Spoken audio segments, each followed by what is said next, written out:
continuando a explicação anterior, a gente percebe que existem situações em algoritmos ou na representação lógica que mesmo eu tendo uma estrutura de repetição, eu não sei quantas vezes eu vou executar essa ação. Então, vamos imaginar a seguinte situação, um problema parecido com o anterior, onde eu faço um programa que leia uma quantidade indeterminada de números, calcule e mostre. Então, eu não sei quantos números vão ser digitados pelo usuário. Então, ele quer que mostre a mesma coisa, a soma dos números lidos e a quantidade de números pares. Então, existem situações onde, por exemplo, se eu quisesse executar a soma das idades de todos os moradores da cidade de Anápolis, por exemplo, eu não consigo determinar, eu não consigo saber quantos são esses moradores. Então, a gente cria o que a gente chama de condição de parada. O que é essa condição de parada? Dentro da situação proposta, eu penso alguma coisa que não vai pertencer àquela situação. Se eu estou trabalhando com idade, por exemplo, eu não posso colocar uma idade 99, mas eu posso colocar uma idade menos 9, menos 99. Então, eu crio essa condição de parada. Para quê? Para quando o usuário digitar esse valor, o programa vai parar as entradas e vai mostrar os possíveis resultados. Então, a gente tem a mesma situação. Nesse caso, o problema é o mesmo, a única diferença é que eu não sei a quantidade de vezes que vai ser repetido. No exemplo anterior, se utilizava a estrutura for, estrutura de repetição for, quando eu sei a quantidade de vezes que eu vou repetir. Nesse caso, como eu não sei a quantidade de vezes que eu vou repetir, é indicado, por exemplo, que se utilize a estrutura de repetição enquanto. Então, enquanto aquela condição não for satisfeita, eu vou executar quantas vezes. Então, de forma diferente, porque o problema é muito parecido com o anterior, eu já trouxe o código-fonte.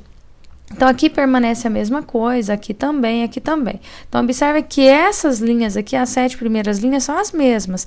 A única diferença nesse caso, como no anterior, essa aqui é a questão anterior, na anterior a gente tinha uma variável para trabalhar o para.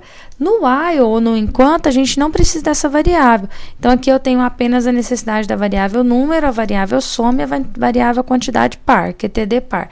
Então, nesse caso, a gente vai utilizar a estrutura enquanto. O enquanto é trabalhado pelo while.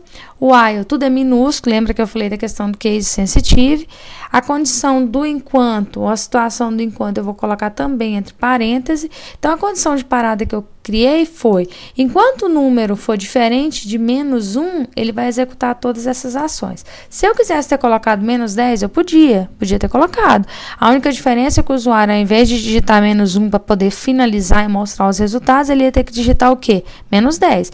Então, enquanto o usuário não digitar menos 1, ele vai executando todas essas ações aqui, quantas vezes eu quiser. Se for 1000 vezes, 10 vezes, 100 vezes. Então, aqui eu não delimito uma quantidade X, um intervalo X, como no exemplo anterior, que era 10. Aqui eu deixo aberto. Então, eu tenho uma quantidade, ele vai executar quantas vezes ele achar necessário. Então, sempre aqui eu vou trabalhar a condição de parada que eu quero. Lembrando que aqui eu estou trabalhando com número. Número é uma variável do tipo inteiro. Então, a minha condição de parada ela tem que estar especificada de acordo com o tipo de dado ao qual eu declarei. Então, observe que o código-fonte aqui é o mesmo que eu trabalhei no anterior. Então, vou mandar o usuário informar um número, vou somar todos esses números numa variável chamada soma. Os números, o resto dos números dividido por 2 que forem iguais a 0, eu vou armazenar na variável chamada quantidade par.